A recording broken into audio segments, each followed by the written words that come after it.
To the place this week, Macclesfield, twice in front against 3rd Division Chesterfield, both goals from Richie Mitchell. His first was cancelled out by a goal to rival any scored anywhere this week. It might look like Marco van Basten, but the overhead was from Chesterfield's Lee Turnbull. It deserved a better stage and a better fate. In the first period of extra time, teenager Mitchell, aided by some wet weather goalkeeping, made another bid for overnight stardom. Macclesfield were 13 minutes away from winning under their own steam when Steve Williams forced a penalty shootout with a flick of his head. Russian roulette time, but with a second-round tie against local celebrities Stockport County dangling before them, the Macclesfield penalty takers remain spot on. And their goalkeeper, Steve Farrelly, did the rest, saving no fewer than 3 penalties to finish Chesterfield and start a party. Supplied one of the shock results of last season when they beat Crystal Palace in the 3rd round. Today they face a tricky tie away at Vauxhall Conference side Macclesfield. Gerald Sinstadt reporting. Macclesfield warmed up for the FA Cup last Saturday with their best ever performance in the Vauxhall Conference, a 6-1 win over Gateshead. Today, a header by Neil Sauville put them 1-up against another North East side, Hartlepool Utd. With only 5 minutes to half-time, the 2nd Division team might have been looking to hold on and regroup. No chance. A thunderbolt of a second goal from substitute Martin McDonald made it 2-0, and this was his debut for the club after being released by Stockport County. That was tremendous. I'm proud of the boys tonight. They gave me their all, and I thought we thoroughly deserved the game. 2 goals, it could have been a little bit more, but I'm delighted and I'm really proud for them as well. Proves a few people wrong, like at Stockport County as well. I'm very happy, because they never gave me the chance really last season, so I took my chance and scored the goal. Just take it from there really. Currently in the There was to be no upset for Macclesfield and Sammy McIlroy at Crewe, but it wasn't for the lack of trying. 2 goals in 5 minutes for 3rd Division Crewe, the first from Neil Lennon going solo.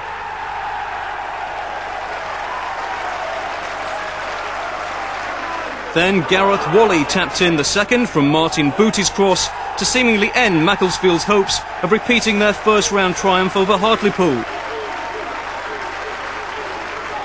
But Chris Sharrett's teasing cross and Martin McDonald's assist fell to John Askey 3 minutes into the second half, 2-1, and the hope rekindled. It wasn't to be though, but manager McIlroy wasn't too disappointed. I'm proud. We did magnificent. We came here from the conference and held our head up high and went away with a great performance. Well, he played in 3 cup finals. Time. Number 50, Stockport County. Number 31 will play Queen's Park Rangers. Today between Premiership talking points and the FA Cup, and after that Manchester chat.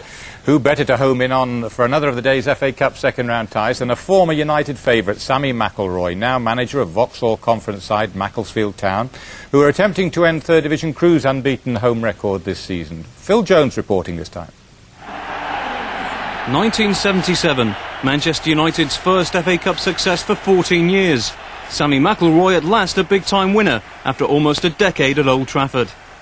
His playing days now restricted to the Green Bays, but cherished memories for McIlroy, the last professional signed by Sir Matt Busby and the first of the new George Bests. Yeah, I didn't really think about it at all. Obviously anyone comes from Belfast that plays at Man United at an early age, you're going to be described as another George Best, and I didn't take it seriously, because he is the best I've ever seen, and to be compared with him, obviously it was nice, but I knew deep down inside that there was only one, and it was George, so that was no problem for me. The comparison was understandable. After all, McIlroy was a talented, lightweight young forward from Belfast. His impact in esteemed company was immediate. 4 goals in his first 4 full games, including his debut against Manchester City. But his career really flourished under Tommy Docherty, manager for 2 of his 3 cup finals. Well, I remember getting beat. We were odds-on favourites to win the game, but on the day we didn't do a thing. We lost it, and I always remember Tommy Docherty saying to our fans when we went back on the bus, we'll be back and win it. And the year after you will? Year after we went 77 against Liverpool, we were going for the treble, and we beat them 2-1, and it was tremendous, a great feeling. Smith slips slightly, Chile Greenoff, and has it gone in by McLaren? 79, came along Arsenal, People call it the 4-minute final. That was a great feeling getting an equaliser. McIlroy's through. McIlroy is through. And McIlroy has done it. What drama here. It's 2-2. There's a minute left on the clock. Brady for Arsenal. Right across. Sunderland. It's there. It's 3-2. Arsenal are back in front for Alan Sunderland. People still talk about that final more than actually us beating Liverpool. They always talk about that Arsenal final, and actually it drives me mad.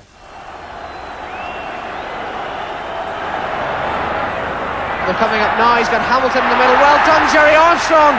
Chance for McIlroy. 88 caps for Northern Ireland, 2 World Cup finals, 1 as captain. The enduring memory, though, that famous 82 win over the host Spain. Still Billy Hamilton, he's got past Tendilio. And Armstrong! And we got back to the hotel, and we all had a few beers, and then all these Spanish reporters were coming round, you know, putting these empty beer bottles around where we were. We were sitting around the pool. We knew what we were doing, like, I mean, they were trying to make us up like a bunch of thugs or a bunch of boozers. I mean, how can I say Irish people are boozers? I can't believe it. We were loving it because we had just beat their team on their home ground. So they can call us what they want, but at the end of the day, we beat Spain 1-0. International experiences like that further moulded McIlroy into what seemed perfect management material. But he was a relatively late arrival in the dugout after rejecting jobs at Bury and Bristol Rovers, before finally learning his trade at non-league Northwich and now successfully leading Macclesfield Town. Sorb, drop the ball down. Down you go. McIlroy instills in his players the importance of attractive football. He learnt that from an early age. At 16, I was lucky enough to go to Dublin with Manchester United and Sir Matt Busby for a game, and he just said to me, I came on as a second-half substitute, and he just said, go out and enjoy yourself, express yourself.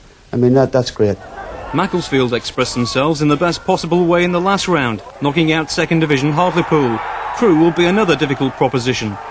But a good footballing side, so I'm looking forward to it because we're going to try and play. We know they're going to play because they can't play any other way. On the day, they're at home, they're the league side, they're the favourites. I'll just say to my lads, go out and give it a go. Now 39, he's ambitious to reach the top in management and fancies an early crack at the vacant Northern Ireland job. Obviously, if the Northern Ireland people get together and say, you know, we want Sammy McIlroy to do it, well, you know, the phone number, we can take it from there. Whatever follows, he says he's already had one of his finest moments in football in the first round. I was very proud that night. I was proud for the players, proud for the club, and I got really, really great satisfaction of that day, beating the league side, because the whole town was buzzing after that, and it was great. You tend to forget how much experience Sammy McIlroy has. With great respect, you wonder why Macclesfield Town. He was a great player, and he's played at the highest level. He's seen it all, he's done it all. I think he must have a chance at the Northern Ireland job. It'd be a good appointment, wouldn't it? I would say so, yeah.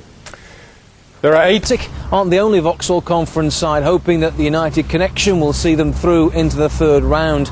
Macclesfield Town will hope to upset 3rd Division Crewe after a few words of wisdom, no doubt, from a man with vast experience of those big Wembley occasions.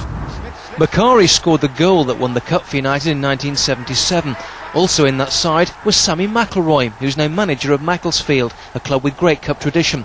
Last season they lost to Stockport in the second round, but they beat Hartlepool United to earn tomorrow's tie. To be honest with you, it's totally different. I mean, when you're there as a player, it's great, the build-up's fantastic and whatever. But now then, like the manager of Macclesfield, I've got to look after the players, directors, and also supporters as well. So it's totally different feeling. But you still get the same buzz. It's an FA Cup tie. The atmosphere is great, and I'm just going to tell my lads, go and enjoy it. All the part-timers will enjoy it even more if they join the big clubs in the third round. But if Stalybridge win, Russ Hughes will have to take it on the chin.